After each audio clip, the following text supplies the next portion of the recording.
எல்லாருமே கேட்ட மாதிரி வீட்லயே சிம்பிளா சிட்ரிக் பயோ என்சைம் எப்படி ரெடி பண்றதுன்னு பார்க்கலாம். அதுக்கு ஃபர்ஸ்ட் நம்ம ஆரஞ்சு, லெமன், சாத்துக்குடி இதோட ஸ்கின் எல்லாம் இருந்துச்சுன்னா அதை கலெக்ட் பண்ணி வச்சுக்கலாம். இந்த மாதிரி மவுத் வந்து கொஞ்சம் ஓப்பனாக இருக்கிற பாட்டில் மாதிரி இருக்கணும். இதில் வந்து ஒரு கிளாஸ் எடுத்துட்டு அந்த கிளாஸில் தான் எல்லாமே மெஷர் பண்ணணும். ஃபர்ஸ்ட் வந்து 3 கிளாஸில் வந்து அந்த நம்ம கலெக்ட் பண்ணி வச்சிருக்கிற ஸ்கின் போட்டுடலாம்.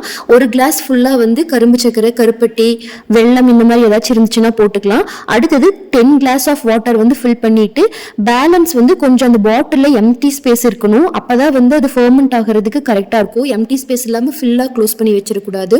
இந்த மாதிரி போட்டு நல்லா மிக்ஸ் பண்ணிவிட்டு ஏர் டைட் லாக் பண்ணி வச்சுட்டு ஃபஸ்ட்டு 30 நாள் மட்டும் டெய்லி ஒரு டைம் வந்து ஓப்பன் பண்ணி க்ளோஸ் பண்ணணும்.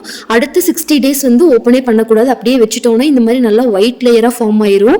இதுக்கப்புறம் வந்து இந்த பயோ என்சைம் வந்து நம்ம ஷாம்பூ, காஸ்மெட்டிக்ஸுக்கு எல்லாமே யூஸ் பண்ணி ப்ரிசர்வேட்டிவாக ஸ்டோர் பண்ணிக்கலாம். இந்த சிட்ரிக் பயோ என்சைம் ரேஷியோ மாதிரியே மற்ற பயோ என்சைமும் நம்ம வீட்லேயே ஈஸியாக ரெடி பண்ணிக்கலாம். ஏதாச்சும் டவுட்னா கமெண்ட் பண்ணுங்கள்.